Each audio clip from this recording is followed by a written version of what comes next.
সূরা আশ-শূরা। বিসমিল্লাহির রহমানির রহিম। রহমান রহিম আল্লাহ তাআলার নামে।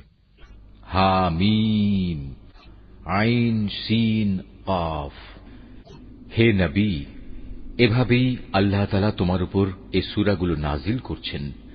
তোমার পূর্ববর্তী নবীদের কাছেও তিনি তা নাজিল করেছেন। আল্লাহ তাআলা পরাক্রমশালী, প্রজ্ঞাময়। আসমান সমূহে যা কিছু আছে জমিনে, সবকিছুই তাঁর মালিকানাধীন। তিনি সমুন্নত, তিনি মহান। আল্লাহ তাআলার ভয়ে আসমান সমূহ তাদের উপরিভাগ থেকে ফেটে পড়ার উপক্রম হয়েছিল। এ সময় ফেরেশতারা তাদের মহান মালিকের পবিত্রতা ও মহিমা ঘোষণা করতে থাকে। তারা দুনিয়াবাসীদের জন্যও তখন আল্লাহ তাআলার কাছে ক্ষমা প্রার্থনা করতে শুরু করে। তোমরা জেনে রেখো, আল্লাহ তাআলা হচ্ছেন ক্ষমাশীল, পরম দয়ালু।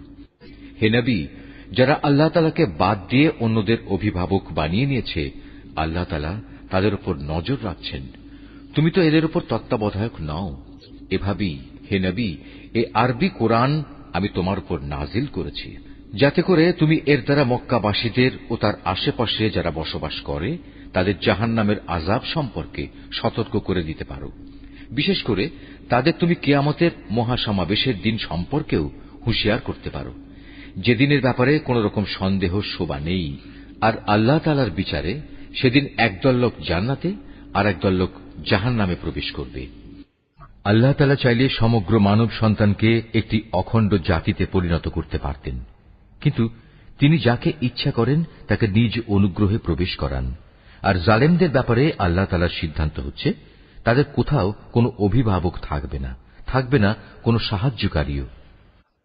এরা কি আল্লাহ তাআলাকে বাদ দিয়ে অন্যদের অভিভাবক বানিয়ে নিয়েছে? অথচ অভিভাবক তো কেবল আল্লাহ তাআলাই। তিনি মৃতকে জীবিত করেন, তিনি সর্ববিষয়ের উপর প্রবল শক্তিমান।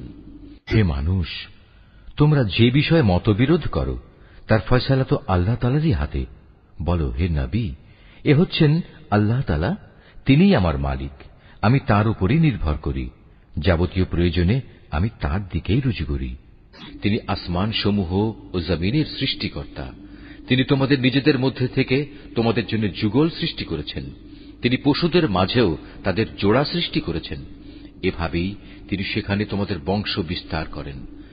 সৃষ্টিলোকে কোনো কিছুই তাঁর সদৃশ নয়। তিনি সর্বশ্রোতা, তিনি সর্বদ্রষ্টা। আসমান সমূহ ও জমিনের সমস্ত চাবিকাঠি তাঁরই হাতে। তিনি যার জন্য ইচ্ছা করেন রিজিক বাড়িয়ে দেন, আবার যার জন্য চান সংকুচিত করেন। নিশ্চয়ই তিনি প্রত্যেকটি বিষয় সম্পর্কে সম্যক অবগত রয়েছেন। মানুষ, আল্লাহ তাআলা তোমাদের জন্য সে দিনই নির্ধারিত করেছেন যার আদেশ তিনি দিয়েছিলেন নূহকে, এবং যা আমি তোমার কাছে ওহী করে পাঠিয়েছি, উপরন্তু যার আদেশ আমি ইব্রাহিম, মূসা ও ঈসাকে দিয়েছিলাম। এদের সবাইকে আমি বলেছিলাম, তোমরা এই জীবন বিধান সমাজে প্রতিষ্ঠিত করো এবং কখনো এতে অনৈক্য সৃষ্টি করো না। আর তুমি যে দিনের দিকে আহ্বান করছো, এটা মুশরিকদের কাছে একান্ত দুর্বিষহ মনে হয়। মূলত আল্লাহ তাআলা যাকেই চান তাকে বাছাই করে নিজের দিকে নিয়ে আসেন, এবং যে ব্যক্তি তার অভিমুখী হয় তিনি তাকে দ্বীনের পথে পরিচালিত করেন। হে নবী, ওদের কাছে সঠিক জ্ঞান আসার পরেও ওরা কেবলমাত্র নিজেদের পারস্পরিক বিদ্বেষের কারণেই নিজেদের মধ্যে মতবিরোধ ঘটায়। যদি এদের একটি সুনির্দিষ্ট কাল পর্যন্ত অব্যাহতি দিয়ে রাখার তোমার মালিকের ঘোষণা না থাকত, তাহলে কবেই আযাবের মাধ্যমে ওদের মধ্যে একটা ফয়সালা হয়ে যেত। আসলে যাদের আগের লোকদের পরে কিতাবের উত্তরাধিকারী বানানো হয়েছে, তারা কোরআনের ব্যাপারে এক বিভ্রান্তিকর সন্দেহে নিমজ্জিত হয়ে আছে। অতএব হে নবী, তুমি মানুষদের এ দ্বীনের দিকে ডাকতে থাকো। তোমাকে যেভাবে আদেশ দেয়া হয়েছে সেভাবেই তুমি দৃঢ় প্রতিষ্ঠিত থাকো। ওদের খেয়াল খুশির অনুসরণ করো না। তুমি বলে দাও, আল্লাহ তাআলা যে গ্রন্থই অবতীর্ণ করেন না কেন, আমি তার উপরেই ঈমান আনি। আমাকে আদেশ দেয়া হয়েছে যেন আমি তোমাদের মধ্যে ন্যায় বিচার করি। আল্লাহ তাআলা আমাদের মালিক এবং তোমাদেরও মালিক। আমাদের কাজ আমাদের জন্য এবং তোমাদের কাজ তোমাদের জন্য। আমাদের ও তোমাদের মাঝে কোনো ঝগড়াঝাটি নেই। আল্লাহ তাআলা আমাদের সকলকে এক জায়গায় জড়ো করবেন, আর সবাইকে তার দিকেই ফিরে যেতে হবে। যারা আল্লাহ তাআলার দ্বীন সম্পর্কে বিতর্ক করে, বিশেষত আল্লাহ তাআলা কর্তৃক তা দিন গৃহীত হওয়ার পর এদের বিতর্ক তাদের মালিকের কাছে সম্পূর্ণ অসার। তাদের উপর তাঁর গজব, তাদের জন্য রয়েছে তার কঠিন শাস্তি। তিনি আল্লাহ তাআলা, যিনি সত্য দিন সহ এ কিতাব ও ইনসাফের মানদণ্ড নাজিল করেছেন। হে নবী, তুমি কি জানো সম্ভবত কিয়ামত একান্ত কাছে এসে গেছে? যারা সে কিয়ামতের বিষয় বিশ্বাস করে না তারা কামনা করে তা ত্বরান্বিত হোক। অপরদিকে যারা তা বিশ্বাস করে তারা তার থেকে ভয় করে, কেননা তারা জানে সেই দিনটি একান্ত সত্য। জেনে রেখো, যারাই কিয়ামত সম্পর্কে বাক বিতণ্ডা করে তারা মারাত্মক গুমরাহিতে রয়েছে। আল্লাহ তাআলা তার বান্দাদের সূক্ষ্মাতি সূক্ষ্ম বিষয় সম্পর্কেও অবহিত আছেন। তিনি যাকে রিজিক দিতে চান দেন, তিনি প্রবল পরাক্রমশালী। যে ব্যক্তি পরকালের কল্যাণের ফসল কামনা করে আমি তার জন্য তা বাড়িয়ে দেই, আর যে ব্যক্তি শুধু দুনিয়ার জীবনের ফসল কামনা করে আমি তাকে অবশ্য দুনিয়ায় তার কিছু অংশ দান করি, কিন্তু পরকালে তার জন্য সে ফসলের কোনো অংশই বাকি থাকে না। এদের কি এমন কোন শরীক আছে যারা এদের জন্য এমন কোন জীবন বিধান প্রণয়ন করে নিয়েছে যার অনুমতি আল্লাহ তাআলা দান করেননি? যদি আযাবের মাধ্যমে সিদ্ধান্ত নেওয়া হতো তাহলে কবেই তাদের মধ্যে একটা ফয়সালা হয়ে যেত। অবশ্যই জালেমদের জন্য কঠিন শাস্তি রয়েছে। হে নবী, সেদিন তুমি এ জালেমদের দেখতে পাবে তারা নিজেদের কর্মকাণ্ডের শাস্তি থেকে ভীত সন্ত্রস্ত, কেননা তা তাদের উপর পতিত হবেই। কিন্তু যারা আল্লাহ তাআলার উপর ঈমান এনেছে এবং নেক কাজ করেছে তারা জান্নাতের মনোরম উদ্যানে অবস্থান করবে। তারা সেদিন যা কিছু চাইবে তাদের মালিকের কাছ থেকে তাদের জন্য তাই সেখানে মজুদ থাকবে। এটা হচ্ছে আল্লাহ তাআলার মহা অনুগ্রহ, আর এ হচ্ছে তাই নিয়ামত আল্লাহ তাআলা তার সেসব বান্দাদের যার সুসংবাদ দান করেন, যারা এর উপর ঈমান এনেছে এবং নেক কাজ করেছে। হে নবী, তুমি বলো, আমি তোমাদের কাছ থেকে এ দিন প্রচারের উপর কোনো পারিশ্রমিক চাই না, তবে তোমাদের সাথে আমার আত্মীয়তা সূত্রে যে সৌহার্দ্য আমার পাওনা রয়েছে সেটা আলাদা। যে ব্যক্তি কোনো নেক কাজ করে তার জন্য আমি তার সে নেক কাজে অতিরিক্ত কিছু সৌন্দর্য যোগ করে দেই। অবশ্যই আল্লাহ তাআলা ক্ষমাশীল ও গুণগ্রাহী। হে নবী, এরা কি বলে এ ব্যক্তি আল্লাহর উপর মিথ্যা আরোপ করছে? অথচ আল্লাহ তাআলা চাইলে তোমার দিলের উপর মোহর মেরে দিতে পারতেন। আল্লাহ তাআলা বাতিলকে এমনিই মিটিয়ে দেন এবং সত্যকে তার বাণী দ্বারা সত্য প্রমাণ করে দেখিয়ে দেন। অবশ্যই মানুষের অন্তরে যা কিছু আছে সে সম্পর্কে তিনি সবিশেষ অবহিত রয়েছেন। তিনিই হচ্ছেন আল্লাহ তাআলা, যিনি তার বান্দাদের তওবা কবুল করেন এবং তাদের গুনাহ খাতাও তিনি ক্ষমা করে দেন। তোমরা যা কিছু করো সে সম্পর্কেও তিনি জানেন। তিনি তাদের ডাকে সাড়া দেন যারা তাঁর উপর ঈমান আনে এবং নেক আমল করে। তিনি তাদের নিজ অনুগ্রহে তাদের পাওনার চাইতে বেশি সওয়াব দান করেন। হ্যাঁ, যারা তাকে অস্বীকার করে তাদের জন্য কঠোর শাস্তি রয়েছে। যদি আল্লাহ তাআলা তার সব বান্দাদের রিজিকে প্রাচুর্য দিতেন তাহলে তারা নিঃসন্দেহে জমিনে বিপর্যয় সৃষ্টি করত। তাই তিনি পরিমাণ মতো যাকে যতটুকু চান তার জন্য ততটুকু রিজিকই নাজিল করেন। অবশ্য তিনি নিজের বান্দাদের প্রয়োজন সম্পর্কে পূর্ণাঙ্গ ওয়াকিবহাল রয়েছেন এবং তাদের প্রয়োজনের দিকেও তিনি নজর রাখেন। তিনি আল্লাহ তাআলা, তারা যখন বৃষ্টির ব্যাপারে নিরাশ হয়ে পড়ে তখন তিনি বৃষ্টি প্রেরণ করেন এবং এভাবেই জমিনে তার রহমত ছড়িয়ে দেন। মূলত তিনি অভিভাবক, তিনি প্রশংসিত। তার কুদরতের অন্যতম নিদর্শন হচ্ছে স্বয়ং আসমান সমূহ ও জমিনের সৃষ্টি। এ দুয়ের মাঝখানে যত প্রাণী আছে তা তিনিই ছড়িয়ে ছিটিয়ে রেখেছেন। তিনি যখন চাইবেন তখন এদের সবাইকে আবার জমা করতে সক্ষম হবেন। হে মানুষ, যে বিপদ আপদই তোমাদের উপর আসুক না কেন তা হচ্ছে তোমাদের নিজেদের হাতের কামাই। আল্লাহ তাআলা তো তোমাদের অনেক অপরাধ এমনিই ক্ষমা করে দেন। তোমরা জমিনে আল্লাহকে ব্যর্থ করে দিতে পারবে না। তিনি ছাড়া তোমাদের কোনো অভিভাবক নেই, নেই কোনো সাহায্যকারীও। আল্লাহ তাআলার কুদরতের নিদর্শন সমূহের মধ্যে সমুদ্রে বাতাসের বেগে বেয়ে চলা পাহাড় সম জাহাজগুলো অন্যতম। তিনি ইচ্ছা করলে বাতাস স্তব্ধ করে দিতে পারেন, ফলে এসব নৌযান সমুদ্রের বুকে নিশ্চল হয়ে পড়ে থাকবে।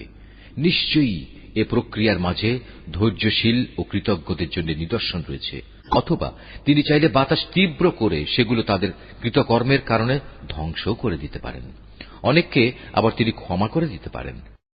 যারা আমার কুদরতের নিদর্শন সমূহের ব্যাপারে খামাখা বিতর্ক করে তারা যেন জেনে নিতে পারে এখন আর তাদের পালানোর কোনো জায়গা নেই। তোমাদের যা কিছুই দেয়া হয়েছে তা দুনিয়ার কতিপয় অস্থায়ী ভোগের সামগ্রী মাত্র, কিন্তু পুরস্কার হিসেবে যা আল্লাহ তাআলার কাছে আছে তা উত্তম ও স্থায়ী।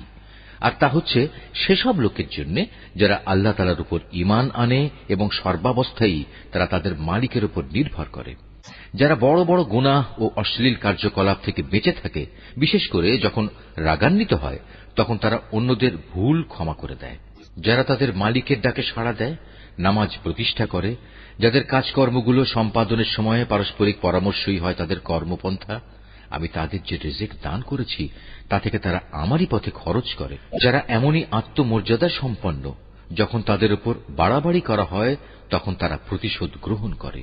মন্দের প্রতিফল অনুরূপ মন্দই হবে, কিন্তু যে ক্ষমা করে দেয় এবং আপোষ করে আল্লাহ তাআলার কাছে অবশ্যই তার জন্য যথাযথ পুরস্কার রয়েছে। আল্লাহ তাআলা কখনো জালেমদের পছন্দ করেন না। কোন ব্যক্তি যদি তার সাথে জুলুম সংঘটিত হওয়ার পর সমপরিমাণ প্রতিশোধ গ্রহণ করে তাতে তাদের উপর কোনো অভিযোগ থাকে না। অভিযোগ তো হচ্ছে তাদের উপর যারা মানুষদের উপর অত্যাচার করে এবং পৃথিবীর বুকে অন্যায়ভাবে বিদ্রোহের আচরণ করে বেড়ায়। এমন ধরনের জালেম লোকদের জন্য রয়েছে কঠোর আযাব। যে ব্যক্তি ধৈর্য ধারণ করে এবং মানুষদের ক্ষমা করে দেয় সে যেন জেনে রাখে অবশ্যই এটা হচ্ছে সাহসিকতার কাজসমূহের মধ্যে অন্যতম। হে নবী, যে ব্যক্তিকে আল্লাহ তাআলা গোমরাহ করে দেন তার জন্য তিনি ছাড়া আর কোনো দ্বিতীয় অভিভাবক থাকে না। তুমি জালেমদের দেখবে যখন তারা আল্লাহ তাআলার আযাব পর্যবেক্ষণ করবে তখন বলবে, আজ এখান থেকে ফিরে যাওয়ার কোনো পথ আছে কি? তুমি তাদের দেখতে পাবে যখন তাদের জাহান্নামের কাছে এনে হাজির করা হবে তখন তারা অপমানে অবনত হয়ে যাবে, ভয়ে তারা অর্ধ নির্মীলিত চোখে তাকিয়ে থাকবে।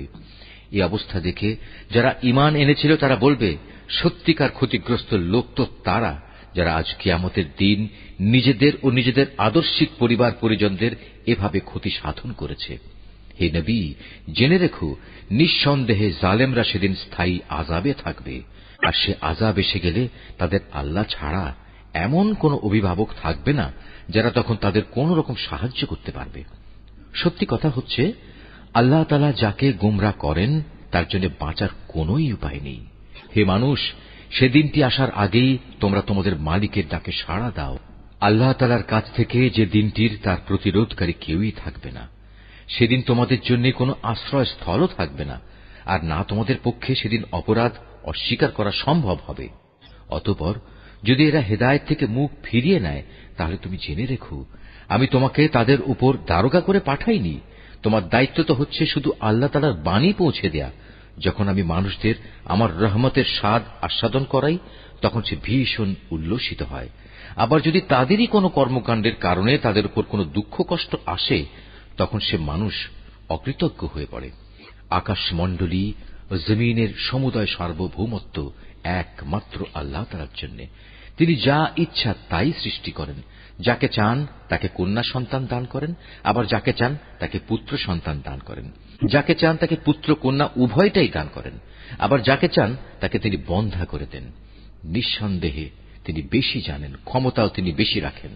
আসলে কোন মানুষের জন্য এটা সম্ভব নয় যে আল্লাহ তাআলা সরাসরি তার সাথে কথা বলবেন। অবশ্য ওহী দ্বারা অথবা পর্দার অন্তরাল থেকে কিংবা ওহী নিয়ে তিনি কোন দূত তার কাছে পাঠাবেন এবং সে দূত তারই অনুমতিক্রমে তিনি যখন যেভাবে চাইবেন বান্দার কাছে ওহী পৌঁছে দেবে। নিশ্চয়ই তিনি উচ্চ মর্যাদাশীল, প্রজ্ঞাময়, কুশলী। এমনি ভাবেই হে নবী, আমি আমার আদেশে দ্বীনের এর রূহ তোমার কাছে ওহী করে পাঠিয়েছি। নতুবা তুমি তো আদৌ জানতেই না আল্লাহ তাআলার কিতাব কি, না তুমি জানতে ঈমান কি কাকে বলে। কিন্তু আমি এর রূহকে একটি নূরে পরিণত করে দিয়েছি, যার দ্বারা আমি আমার বান্দাদের যাকে চাই তাকে দ্বীনের পথ দেখাই, এবং আমার আদেশক্রমে তুমিও মানুষদের সঠিক পথ দেখিয়ে যাচ্ছ। সে পথ আল্লাহ তাআলারই পথ। আসমান সমূহে ও জমিনে যা কিছু আছে সব কিছু আল্লাহ তাআলার জন্য। শুনে রেখো, পরিশেষে সব কিছু আল্লাহ তাআলার দিকেই ধাবিত হয়।